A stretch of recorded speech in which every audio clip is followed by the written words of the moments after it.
Olá, tudo bem? Nesta videoaula vamos resolver a lista de exercícios sobre gráficos e interpretações gráficas, assim como conceitos de intervalos, ok? Então vamos lá, vamos começar. Primeiro exercício: os congestionamentos de trânsito constituem um problema que aflige todos os dias milhares de motoristas brasileiros.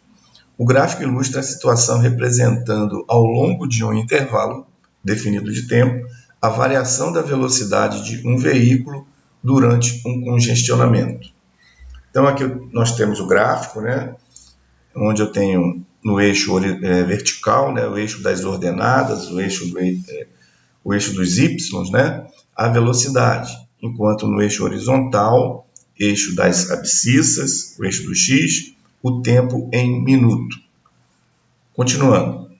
Quantos minutos o veículo permaneceu imóvel ao longo do intervalo de tempo total analisado? Então, vamos lá. Então, o veículo, né, observando aqui o gráfico, a gente percebe que entre os instantes de 0 a 6 minutos, ele já tem aqui uma velocidade, está se deslocando nesse primeiro intervalo de 0 a 1 minuto, com uma velocidade constante, né, fixa. Entre 1 minuto e 6 minutos, entre 1 minuto e 3 minutos, né, ele andou com velocidade variável, né? E entre o minuto 3 e 4, novamente com a velocidade constante. E de 4 a 6, com velocidade variável, tá? Mas sempre em movimento. Agora, aqui, entre 6 e 8, né, nesses 2 minutos, ele parou aqui no eixo vertical, né? Você vê a velocidade é 0 aqui no eixo do x. Então, aqui o gráfico se encontra no eixo do x entre 6 e 8 minutos, que é o trecho onde ele esteve imóvel, esteve parado. E entre 8 e 10 ele voltou a se movimentar. Então, o veículo permaneceu imóvel ao longo do intervalo de tempo analisado por 2 minutos, entre 6 e 8 minutos. Beleza? Vamos para o próximo. Atualmente existem diversas locadoras de veículos, permitindo uma concorrência saudável para o mercado, fazendo com que os preços se tornem acessíveis. Nas locadoras P e Q, o valor da diária de seus carros depende da distância percorrida, conforme o gráfico.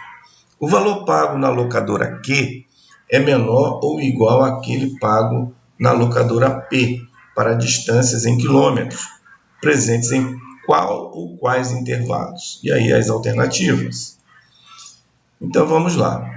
Analisando o gráfico, ele quer saber, né, os instantes, os intervalos onde o Q seja menor do que o P. Então, resumindo, né, o Q é menor do que P nesse intervalo aqui de 0 a 20, ó. Aqui, ó, Q, aqui o P, que é menor do que P. Aqui entre 20 e 100, né, a curva Q ela é maior do que P, que não interessa. E após, né, 100, né, de 100 a 160, o Q volta novamente a ficar menor do que P. Então, temos dois intervalos, de 0 a 20 e de 100 a 160. Então, aqui, né, a gente destacando com essas setinhas vermelhas, os intervalos, né, fechado em 0, fechado em 20, fechado em 100, fechado em 160. Tá? Alternativa letra D, os intervalos de 0 a 20 e de 100 a 160. Ok? Terceiro, um investidor inicia um dia com X ações de uma empresa. No decorrer desse dia, ele efetua apenas 2 tipos de operações. Então, atenção nisso aqui, 2 tipos de operações, que são comprar ou vender ações. Para realizar essas operações, ele segue estes critérios. 1. Vende metade das ações que possui, assim que seu valor fica acima do valor ideal, VI. Compra a mesma quantidade de ações que possui, assim que seu valor fica abaixo do valor mínimo, VM. Vende todas as ações que possui quando o seu valor fica acima do valor ótimo VO. O gráfico apresenta o período de operações e a variação do valor de cada ação em reais no decorrer daquele dia e a indicação dos valores ideal, mínimo e ótimo. Então temos aí o gráfico, tá? No eixo da vertical das ordenadas temos o valor da ação, né, que pode ser VO ótimo, VI, né, ideal e VM mínimo, tá? E aqui no eixo horizontal das abscissas, né, o tempo em hora. Quantas operações o investidor fez naquele dia? Então, primeiramente, a gente inicia aqui, né, em 10 horas, né, que está aqui, chamando de X, como ele indicou no enunciado, né? Então, a verificação inicial é aqui, X. Então, nesse período aqui de 10 a 11 horas, mais ou menos, né, as ações começaram a subir. Aí chega aqui já no primeiro ponto, que é a primeira operação que ele vai fazer, tá? Que é justamente o valor ideal. E conforme indicado no slide anterior, quando chega no valor ideal, né, subindo o valor ideal, ele vende a metade do que ele tinha. Se ele vendeu a metade, ele vai ficar com X sobre 2. Ele tinha X, vendeu a metade, ficou com X sobre 2. Tá? Então, as ações subiram, desceram, tal, e quando chegou aqui no VM, no valor mínimo, tá?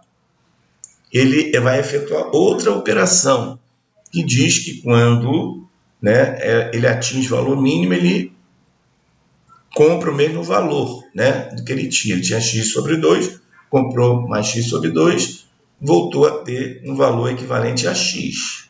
Ok? E aí continua, né, descendo um pouquinho, depois as ações começaram a subir, e novamente cruzou aqui o VI, o valor ideal. E quando cruza o valor ideal, conforme a gente viu, né, ele vende a metade do que ele tinha. Ele tinha X, vende a metade e ficou só com X sobre 2. Ok? Então aqui eu já tenho 1, 2, 3, 3 operações.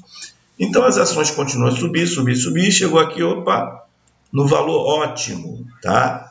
E foi informado que quando chega subindo, cruzando o valor ótimo, ele vende todas as ações que ele tinha.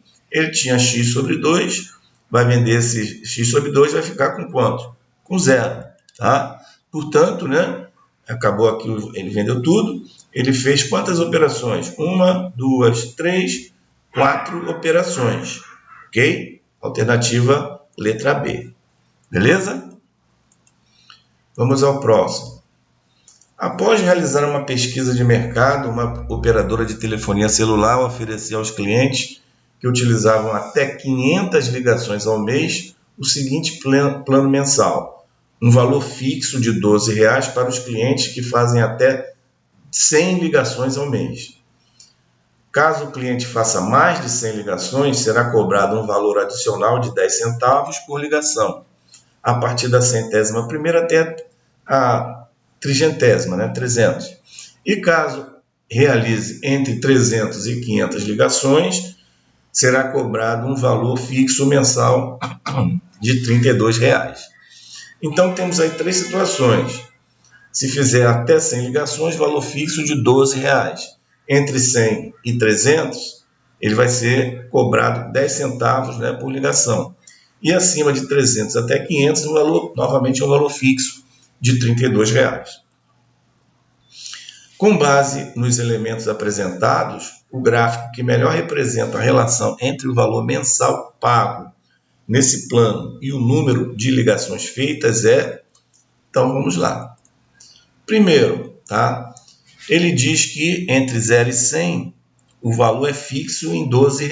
Então, eu já percebo aqui que entre 0 e 100 está variando, não está fixo. Então, esse gráfico aqui eu já elimino, não é ele. O segundo gráfico, entre 0 e 100, valor fixo de R$ 12. Aqui, ó, R$ 12 fixo, ó, sem alteração, beleza. Entre 100 e 300, valor variável, né, com 10 centavos por ligação. Então, ele está variando, vai de 100 até 300, perfeito. E após o 300 até 500, um valor fixo de 32. Então, temos aqui um valor fixo, 300 acima, né? Um valor fixo, perfeito, de aproximadamente 32 aqui no gráfico. Então, esse gráfico está correto, tá? Então, já posso marcar aqui. Vamos só verificar os demais. Eu tenho aqui, na item C, valor fixo aqui no 12, perfeito. Valor variável entre 100 e 300, mas, olha, acima de 300 está voltando a ser variável, então descarto, deveria ser fixo. Alternativa C, descartável. Alternativa D, já vejo aqui, ó, de 12 a 100 variando, então já está descartado. E a alternativa E, da mesma forma, 0 a 100 variável, já descartado. Então, a alternativa correta é a letra B. A quinta questão. Devido ao aumento do fluxo de passageiros, uma empresa de transporte coletivo urbano está fazendo estudos para a implantação de um novo ponto de parada em uma determinada rota. A figura mostra o percurso indicado pelas setas, realizado por um ônibus nessa rota, e a localização de 2 de seus atuais pontos de parada, representados por P e Q. Então, aqui está, né, a figura, destacando os pontos P e Q, né, a rua A, depois ele dobra à esquerda, né, vira à esquerda, rua B. Então, seguindo. Os estudos indicam que o novo ponto T deverá ser instalado nesse percurso, então tem que ser nesse percurso aqui, ó, ou na rua A ou na rua B, ponto T.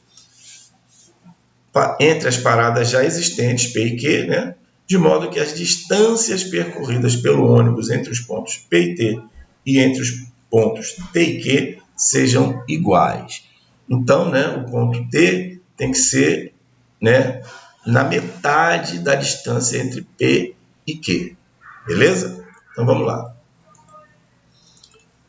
Novamente, aí nós temos o percurso, né, a figura, tá? E o comando da questão diz: de acordo com os dados, as coordenadas do novo ponto de parada são...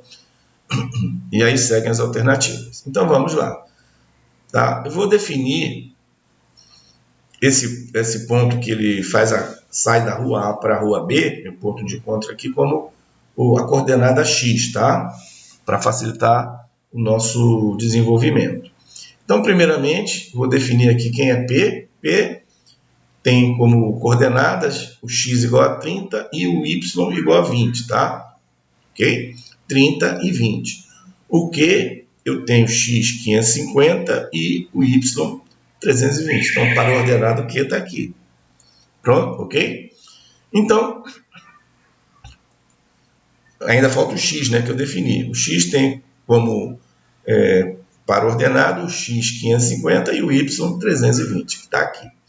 Então, a questão agora é descobrir a distância total PQ.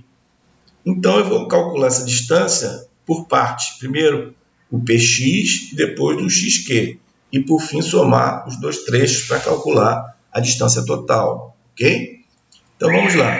PX. PX eu tenho 550, né?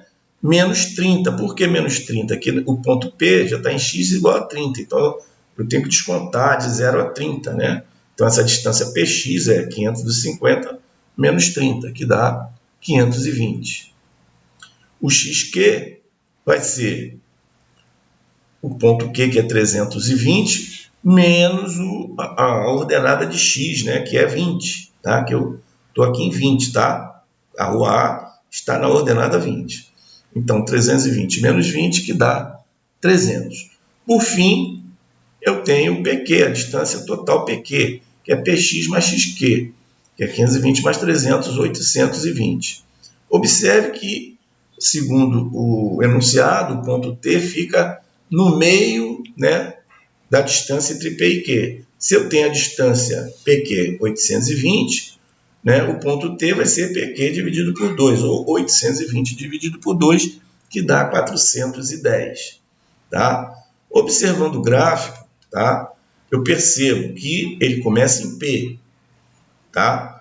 410, ou desculpa, 30. 30 mais 410, eu vou cair aqui no 440, ou seja, ainda na rua A. Então, o ponto T, eu já sei que fica na rua A, porque 440 é menor que 550, que é o último ponto, né, da rua A, ok? Então, o ponto T eu já sei que fica na horizontal na rua A.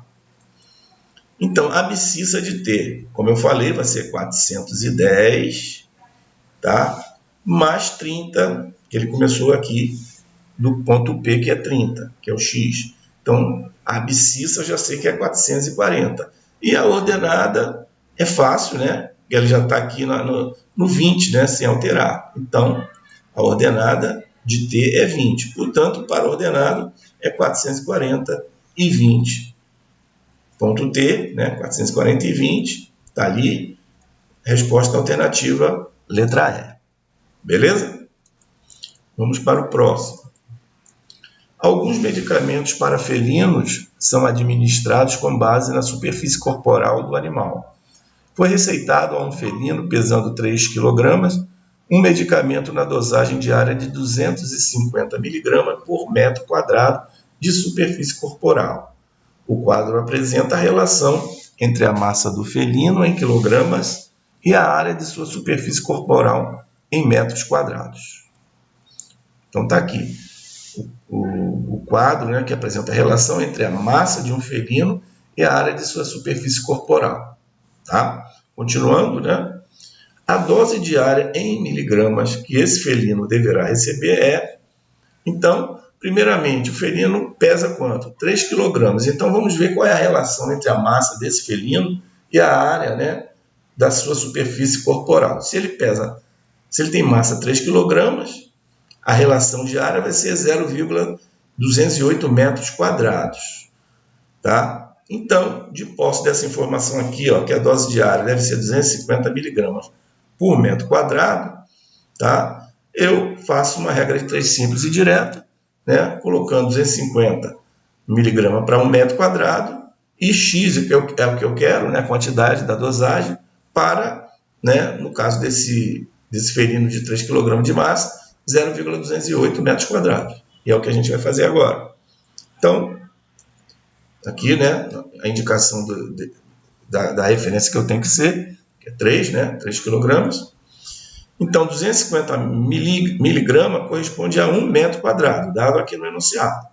E X miligramas que eu quero, né, para um felino com massa de 3 kg é 0,208 metros quadrados. Tá? Então, quanto vai ser meu X? Já fazendo direto aqui a multiplicação cruzada, né, para adiantar. Então, vai ser x vezes 1, que é x, que é igual a 250 vezes 0,208, que é o que está aqui. Fazendo esse produto, você vai encontrar 52 miligramas, que corresponde, né, à alternativa B. Vamos ao próximo. No gráfico abaixo é mostrada a relação da altura de 7 indivíduos com sua idade. Está aqui, tá? Após observar o gráfico, informe quem é, respectivamente, o indivíduo de maior idade e o indivíduo de maior altura. Então, o gráfico nos mostra o seguinte, no eixo Y, o eixo das ordenadas, a altura em metros, e no eixo das abscissas, a idade. Ele quer o mais alto e o mais velho. O mais alto é fácil ver, né? Tem a maior ordenada, que é o C. E o mais velho, né, a maior idade, né, é o que tem o maior valor de abscissa, o maior X, que é o A. Ok? Então, basicamente é isso. Então, está aqui, né? Veja no gráfico que o indivíduo de maior idade é aquele que se localiza mais à direita, maior X, como pode ser visto na figura abaixo, com o ponto A destacado pelo círculo vermelho. Está aqui, ó, maior idade. E o indivíduo de maior altura é aquele que se encontra acima de todos os outros, ou seja, o ponto C, que está destacado pelo círculo vermelho da figura. Está ali, ó. Ok? Então, os dois aí pedidos, conforme anunciado. O próximo, 8. Sobre o plano cartesiano, julgue as afirmativas a seguir. O eixo horizontal é conhecido também como eixo das abscissas. É verdadeiro. O ponto menos 5 e 3 é um ponto do terceiro quadrante. Então, menos 5 na esquerda e 3 para cima. Então, menos 5 e 3, na realidade, fica no segundo quadrante. tá? Ou seja, essa alternativa é falsa. O eixo vertical é conhecido também como eixo das coordenadas. Falso, porque o eixo vertical é das ordenadas. Próximo. Em um plano cartesiano foram marcados os pontos A, 2, 3, B, menos 1, 2, C, 2, menos 3 e D, 1 e 0. O único quadrante que não há nenhum ponto marcado é... Então, vamos ver. Então, B, o A, né? 2 e 3. Aqui o A, o B, menos 1 e 2, ok? O C, 2 e menos 3, está aqui. O D, 1 e 0, exatamente em cima do eixo X. Então, o único quadrante que não tem nenhum ponto marcado é o terceiro, né? Já que 1 começa aqui, né? O primeiro, segundo, terceiro e quarto. Então, é o quadrante 3, que não tem nenhum ponto marcado. Próximo aí. Uma das diagonais de um quadrado tem extremidades A, 1 e 1, e C, 3 e 3. As coordenadas dos outros dois vértices são... Então, vejamos, plotando aí essas duas coordenadas, que são as diagonais do quadrado. O A é 1 e 1, né? Está aqui, ó, 1 e 1. E o C, 3 e 3. Os dois próximos vértices, né? Que são os outros pontos, que eu vou chamar de B e D, né? Para ser um quadrado, ele tem que estar, né? Aqui, alinhado com A, né? Na vertical. Então, tem que estar com x igual a 1 e alinhado com C, tá? Na horizontal, que vai dar o ordenada 3. Então, o ponto B seria x igual a 1, y igual a 3. Da mesma forma, o ponto D tem que estar alinhado aqui com C, né? Então, é o mesmo x de C, que é 3. E alinhado com A, o mesmo y de A, que é 1. Tá? Então, 3 e 1, e 1 e 3. Tá aqui. Tá vendo? O B, 1 e 3, e o D, 3 e 1. Ok? O próximo.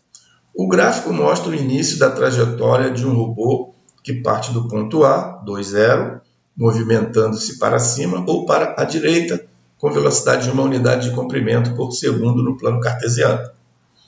O gráfico exemplifica uma trajetória desse robô durante 6 segundos. Supondo que esse robô continue essa mesma trajetória, qual será a sua coordenada após 18 segundos de caminhada, contando o tempo a partir do ponto A? Detalhe a partir do ponto A. Então, a partir de A, ele sobe aqui uma casa, anda 2, sobe mais uma casa e anda mais 2 na horizontal. Então, em 6 segundos, ele anda 4 casas na horizontal e 2 na vertical. Tá? Isso em 6. Em 18, vão ser 3 vezes 6. 3 vezes 6, 18. Então, em 18 segundos, ele vai andar na horizontal 3 vezes 4, 12. E na vertical, 3 vezes 2, 6. Mas, sabendo que ele já tem aqui no eixo X, né, 2 segundos, 2 casas, melhor dizendo, a gente tem que considerar essa segunda casa, essas 2 casas. Então, vamos lá. Analisando o gráfico, veremos que em 6 segundos o robô andou 4 unidades no eixo das abscissas, como eu falei, e 2 unidades no eixo das ordenadas, como nós comentamos. Então, partindo do ponto A e mantendo a mesma trajetória, sabemos que 18 é o triplo de 6. Então, em 18 segundos, o robô vai andar, como nós falamos, 4 vezes 3, 12 unidades no eixo X e 2 vezes 3, 6 unidades no eixo Y. Então, sabendo que ele parte do ponto 2 e 0, né, aqui, ó, x2, y0, basta somar os para x, né, eu 2 mais 2, 14, e para o eixo y, 6 mais 0, 6. Ou seja, 14 e 6. Então, o ponto vai ser 2 mais 12 e 0 mais 6. Ou 14 e 6, como nós falamos, onde vai ficar o ponto P. O 12. Em um paralelogramo, as coordenadas de 3 vértices consecutivas são respectivamente 1, 4, menos 2 e 6 e 0 e 8. A soma das coordenadas do quarto vértice é, então, seja 1, 4, B, menos 2 e 6 e C, 0, 8. Queremos encontrar o vértice do ponto D, x, y. Primeiro, representaremos graficamente esses pontos. Tá? Então, plotando os pontos dados, eu tenho essa configuração. Como ele falou que é um paralelogramo, então eu sei que, né, BC, o lado BC vai ter, né, um lado paralelo aqui a partir de A. E BA da mesma forma até CD, né, paralelo. Ok? Então, com isso, tá, analisando o comportamento dos 3 pontos, é possível perceber que o ponto D estará à direita do ponto A, como mais ou menos por aqui, não é isso?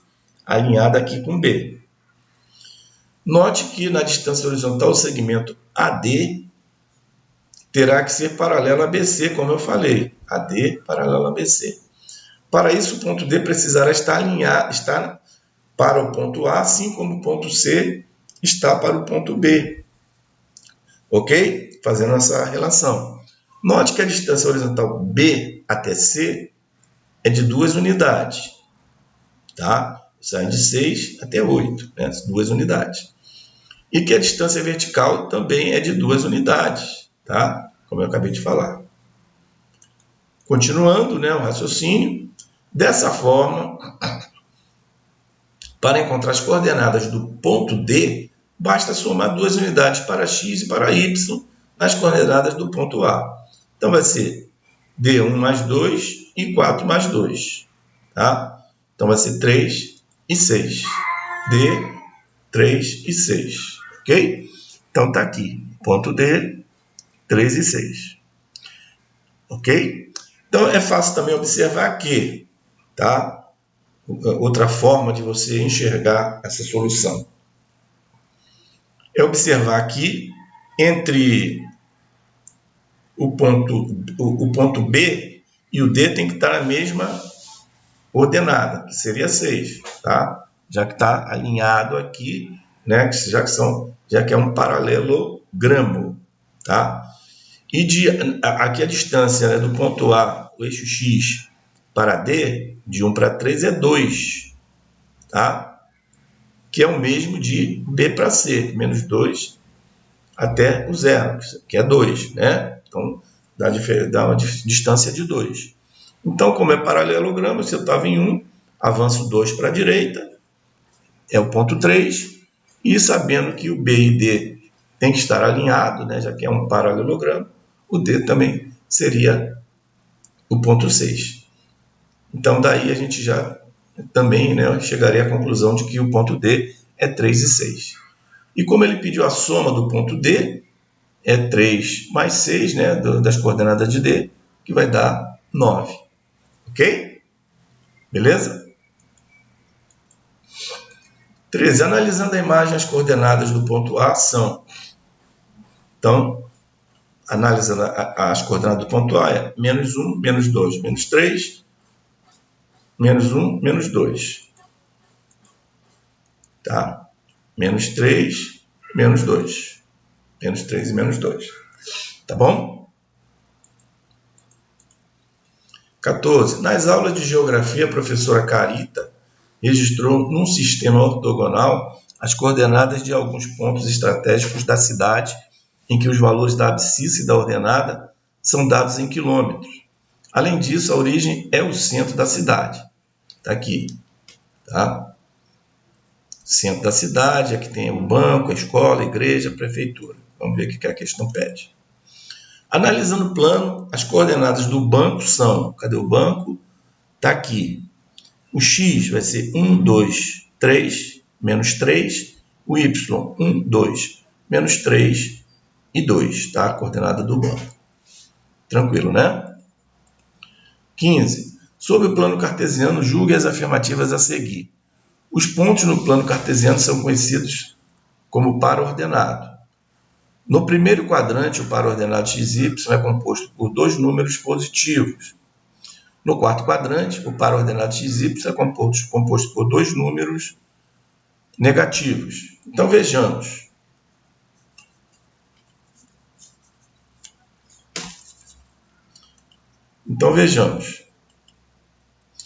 Primeiro, né, os pontos no plano cartesiano são conhecidos como par ordenado verdadeiro. Ah, está aqui, já marquei.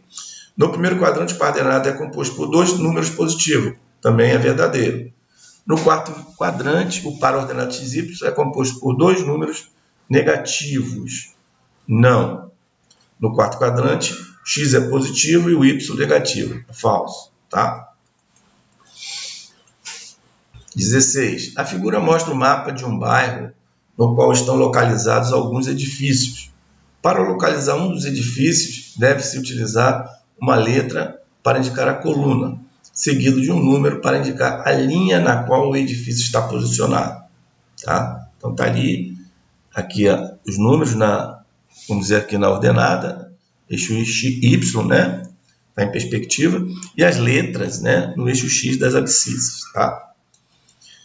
Segundo as informações apresentadas, a localização Q5 se refere a que edifício? Então, vamos lá, né? Q está aqui, 1, 2, 3, 4, 5. Q5 corresponde ao cinema. Então, ao cinema. Então, tranquilo utilizar aí o plano cartesiano dessa forma.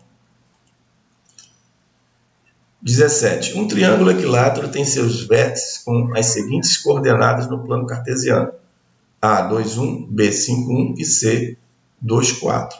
Quais são as coordenadas do baricentro desse triângulo? Então, ponto de encontro, né, das medianas. Então, baricentro, para responder essa questão, basta usar a fórmula a seguir para determinar as coordenadas do baricentro do triângulo. Tá? Então, seria basicamente achar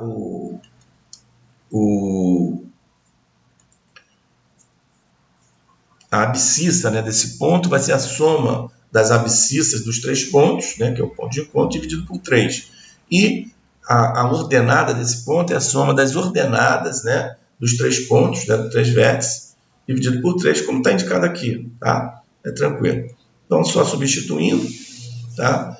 2 mais 5 mais 2, né? Dividido por 3, e 1 mais 1 mais 4, dividido por 3.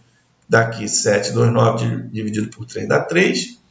1 mais 1 mais 4, 6, dividido por 3 dá 2, 3. E 2 é a coordenada do baricentro. 18. Qual é o ponto de encontro entre as retas x menos y igual a 0 e x mais y menos 4 igual a 0? Então, basta resolver esse sisteminha, né? O ponto de encontro vai ser a solução, né, para as duas equações, ok? Então, basicamente isso aí. Então, para determinar o ponto de encontro entre duas retas, deve-se isolar uma de suas incógnitas, descobrir o valor de uma delas e depois encontrar o valor da outra por processo de substituição. Utilizando o conceito de sistema, né? Então, achando o valor de um, substitui para achar o valor de outro. Então, aqui, x menos y igual a 0 já é bem tranquilo. Aqui, eu achar aqui, né, que x menos y igual a 0, já, por essa expressão, eu já sei que o x é igual a y. Se a solução serve para as duas, eu vou substituir o x igual a y na segunda equação. Tá? Então, pego a segunda equação, x mais y menos 4 igual a 0. Como x é igual a y, substituo x por y, como aqui.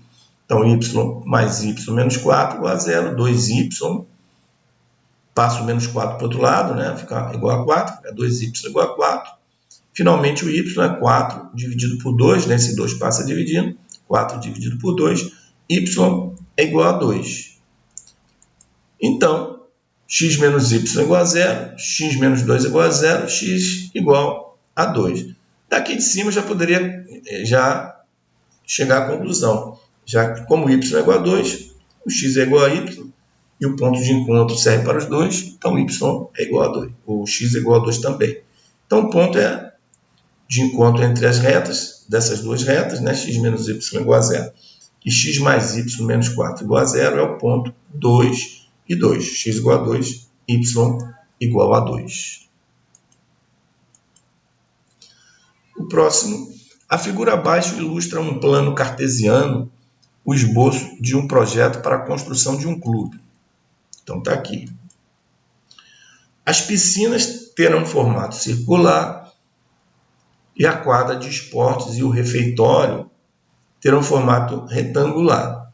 Considerando que cada unidade da malha quadriculada mede 1 metro, né? Responda as questões. Então vamos lá. Quais são as coordenadas dos centros das duas piscinas? Então ele quer saber A e B. Então o A vai ser 10 e 6, o B tá, é o mesmo 10 e 9, tá? A letra A já está encontrada. Qual é a medida do raio de ambas as piscinas? O raio aqui, ele vai do primeiro vai de 10 a 12, então é 1, 2. O raio é 2, então a letra A, e o da B é 1, tá? Qual é o perímetro da quadra de esporte? Quadra de esporte, perímetro vai ser 1, 2, 3, 4, 5. 1, 2, 3, 5, 3, 8. Então, mais 5, mais 3. Então, 8 vezes 2, 16 é o perímetro da quadra de esporte. Qual é o perímetro do refeitório? Tem 1, 2, 3, 4, 5, 6, 7, 8, 9, 10, 11, 12. 12. Qual é a distância entre o centro das duas piscinas? Aqui. A piscina, o centro é aqui, o B é aqui. Então, é 1, 2, 3. Tá? A unidade metros, né? Que é a unidade utilizada. Então, no detalhe, né? Vamos ver aqui, só para mostrar, quais são as coordenadas dos centros das duas piscinas, como a gente falou. 10 e 6 e 10 e 9. A, 10 e 6, B, 10 e 9. Qual é a medida do raio de ambas as piscinas? 2 e 1, né? O raio de A, 2 metros, e o de B, 1 metro. A terceira questão, pergunta, qual é o perímetro da quadra de esporte? Daqui, que a gente encontrou 16, né? 2 vezes 5 mais 3, 16 metros. Letra D, qual é o perímetro do refeitório? Né? Acho que foram 12, né? Isso. 2 vezes 2 mais 4, que dá 12 metros. E, finalmente, qual é a distância entre os centros das duas piscinas, que nós encontramos 1, 2, 3, né? 3 metros. Tá aí, beleza?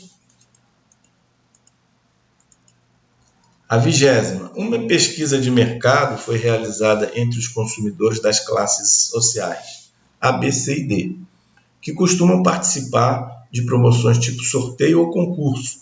Os dados comparativos expressos no gráfico revelam a participação desses consumidores em 5 categorias: via correios, juntando internet, cadastrando-se no site da empresa marca promotora, via mídias sociais, redes sociais, via SMS, mensagem por celular, ou via rádio/TV.